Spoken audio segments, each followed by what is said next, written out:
Jacob Wilkins along with JT Schwartz on our pregame show for Ponies Express. And JT, first of all, we promise, and to the viewers, even though JT has a lovely family, we were not bribed into this interview. We have, journalistic integrity. JT, thanks for joining us. Thanks for having me. Yeah, tell me first of all, let's start with family. What did that mean to have them in town for the last weekend? It's always great getting family and friends, to watch. And, they weren't able to make it out last year, so it was the first time in Binghamton. I think they loved it and had a good time. And just being around them, it was the first time in a while, I think, since before spring. So it's always special to have them around and just to be able to see them, even if it's for a short time. Great people, and, hey, you have a great homestand in hitting .313 over 5 games. That's preceded by the road trip with 2 homers in Bowie. What do you feel is upticked for you?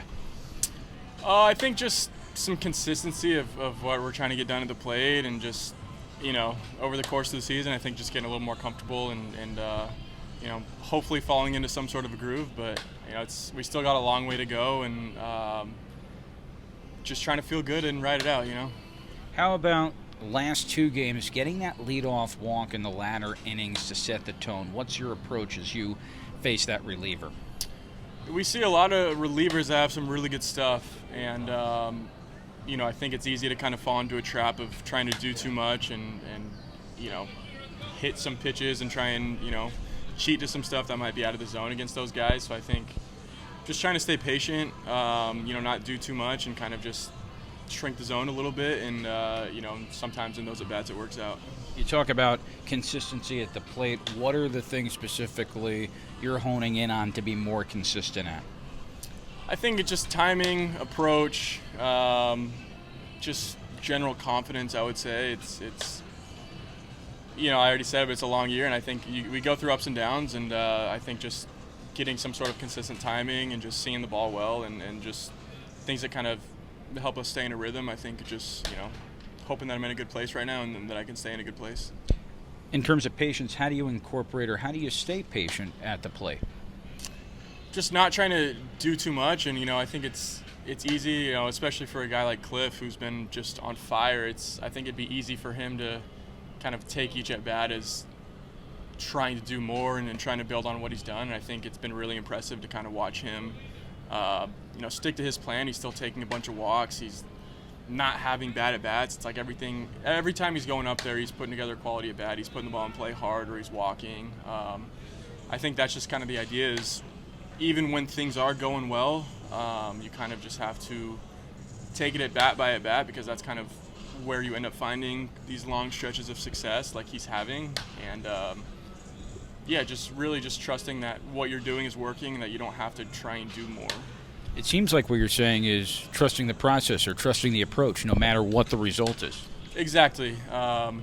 Even I feel like I've had at-bats lately where I've hit the ball hard right at people, and that's just how baseball goes, and it doesn't mean I need to try and hit it somewhere else or try and hit the ball harder or anything. It's kind of just, if I do the same thing for long enough, and hopefully those balls start dropping, and just keep working good at bats, and that's kind of the story, I would say.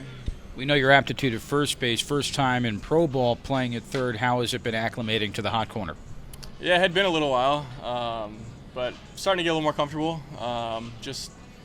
It's similar to first, but it's a little different, just playing on the other side of the field. And I had done it a good amount in high school and a little bit practice in college and stuff like that. But just trying to work back in there and kind of get back in the swing of things over there. And even if it's limited time over there, just trying to get more comfortable. Lastly, how about from a team standpoint? You come into a series against a good Akron team with the first half on the line and coming to a close on Sunday. What's the team's feeling heading into this series?